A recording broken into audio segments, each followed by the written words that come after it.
Last month मेरे back में pen हुआ और उसके बाद वो दर्द एक मॉर्निंग में मेरी टांग में उतर गया और कंडीशन ऐसी हो गई कि अपनी डेली रूटीन्स करना मुश्किल हो गया, चलना मुश्किल हो गया। तो बहुत बुरी कंडीशन हो चुकी थी मेरी। प्रोफेशनली मैं एक प्राइवेट स्कूल में टीच करती हूँ, टीचर हूँ। और तो नेचुरली है, बच्चों के साथ बहुत ज़्यादा इंटरेक्ट होना पड़ता है और जो इंसान फिर अपनी डेली की रूटीन ना कर सके तो फिर वो अपनी प्रोफेशनल लाइफ कहाँ से कंटिन्यू कर पाएगा। गिरी मैं थी 1.5-2 साल पहले और दर्द था, लेकिन वैसे ही है ना, हम परवाह नहीं मार करते हैं उस चीज़ की। तो हुआ क्या कि उसको मैंने लाइटली ले लिया और कुछ टाइम तक वो दर्द ख़त्म भी हो चुका था, लेकिन फिर धीरे धीरे वो दर्द होने लगा और एक टाइम पे इतना ज़्यादा हो गया कि वो पूरी टांग में दर्द हो चुका था मेरी। तब तक मैं स्टेबल चलना तो दूर, खड़ी भी नहीं हो पाती थी और 2 कदम अगर चलने की कोशिश भी करूं तो कंडीशन इतनी बुरी थी कि मैं सोचती थी कि मैं बैठ जाऊं। ना मैं बैठ पाती थी ना मैं लेट पाती थी, बहुत बुरी कंडीशन हो चुकी थी। मैंने बेसिकली मैं हमीरपुर से हूँ, तो मैंने गवर्नमेंट हॉस्पिटल में ट्रीटमेंट करवाया, क्लिनिक्स में ट्रीटमेंट करवाया। मुझे कहीं पे भी किसी भी तरह का 2% 3% कोई रिलीफ नहीं मिला। जैसे मुझे फ़र्क ही नहीं हुआ कहीं पे भी। मेरी जब MRI की रिपोर्ट आई तो डॉक्टर्स ने सीधा बोल दिया कि आपको इंजेक्शन लगवाना पड़ेगा और वेट लगवाना पड़ेगा। इंजेक्शन के लिए तो मैंने उस टाइम पे एट द स्पॉट मना कर दिया, लेकिन वेट के लिए एग्री कर गई कि चलो ठीक है, शायद इससे फ़र्क पड़ जाए।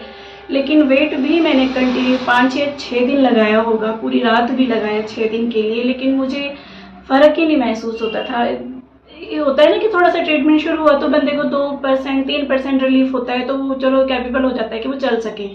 मेरी कंडीशन वैसी की वैसी थी, ना मैं चल सकती थी ना मैं बैठ सकती थी। मैं रीढ़ की हड्डी में बताया था कि आपको वहाँ पे इंजेक्शन लेना पड़ना, तो मैंने तो मना कर दिया उसके लिए। दवाइयों का असर ऐसा था कि जब तक दवाइयाँ खाओ तब तक तो फ़र्क ये था कि हल्का सा कम हो जाता था। पेन में तो मुझे रिलीफ था नहीं, बट ये था कि हाँ, बड़ी मुश्किल से 2-3 कदम चलने लायक तो हुई थी। लेकिन जैसे ही दवाइयों का कोर्स कम बंद हुआ, दर्द फिर से वैसा हो गया। मेरे पैर में सुन्नपन था, स्टार्टिंग की टो से लेकर साथ वाली 2 फिंगर्स बिल्कुल सुन्न थी। टांग में सुन्नपन हो चुका था घुटने तक, तो पता ही नहीं चलता था, सेंसेशंस ही नहीं होती थी कोई भी, पता ही नहीं चलता था। वज़न डालने से पेन इतना ज़्यादा बढ़ जाता था मेरा कि चीखें निकल जाती थी, रो रो के बुरे हाल हो जाते थे। तो फैमिली भी सारी डर गई थी कि क्या हो गया एकदम से ऐसे। हाँ, मेरे ब्रदर हैं एक्चुअली यहाँ पे जॉब करते हैं, तो उन्होंने मुझे सजेस्ट किया कि अगर तुझे कहीं पे भी ट्रीटमेंट का फ़र्क नहीं लग रहा है तो करेक्टिव थेरेपी क्लिनिक है ऐसे करके, तो एक बार वहाँ ट्राई कर ले। फिर मैंने तो कुछ नहीं सोचा, मैंने बोला ऐसे भी दवाइयाँ खा रहे हैं, कहाँ फ़र्क है, तो चलो एक बार वहाँ ट्राई कर लेते हैं। आई तो मैं ऐसे रैंडम से देखती हूँ फ़र्क पड़ता है कि नहीं पड़ता है, लेकिन यहाँ आने के बाद तो मुझे यहाँ पे जो दवाइयाँ ऑलरेडी मैं यूज़ करती थी वो भी कहा कि बिल्कुल भी नहीं यूज़ करनी है आपने, किसी भी तरह की कोई आपने ड्रग एडिक्टेड नहीं होना है, दवाई लेनी नहीं है, ड्रग लेस ट्रीटमेंट है और थेरेपी वो भी विदाउट मशीन्स।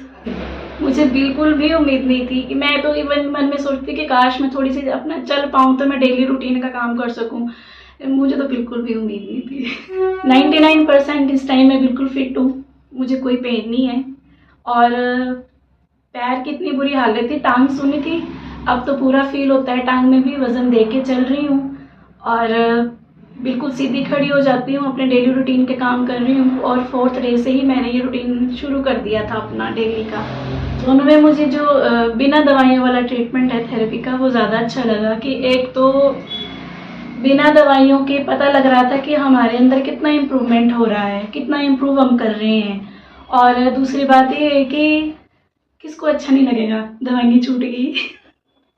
बहुत खुश हूँ मैं, लाइक प्रॉपर वज़न ही नहीं मेरा ले पाती थी और पैर ज़मीन से लगता भी नहीं था, कोशिश भी करती थी तो इतना दर्द होता था कि मैं रो पड़ती थी, चीख भी मारती थी। मुझे पकड़ के लाया गया है यहाँ पे, इवन गोद में, गाड़ी से जो उतारा गया था मुझे, तो मैं गोद में थी भैया के अपने, और उन्होंने पकड़ के मुझे यहाँ क्लिनिक के अंदर बिठाया था और मेरा तो रंग वगैरह और सब कुछ उड़ा हुआ था क्योंकि कंडीशन इतनी ख़राब थी कि अभी तो याद आता है तो याद भी नहीं करना चाहती वो कंडीशन में। नहीं नहीं, बिल्कुल भी नहीं। अभी तो भैया पता नहीं बाहर होंगे, कहाँ होंगे, कोई पता नहीं है। आप कॉल करूँगी वो आ जाएंगे लेने के लिए, पर ये कि अब तो सारे काम खुद कर रही हूँ मैं, बिल्कुल प्रॉपर आराम से दोनों टांगों पे वजन दे के चल रही हूँ मैं, कोई दिक्कत नहीं है, कुछ भी नहीं प्रॉब्लम है इस टाइम पे।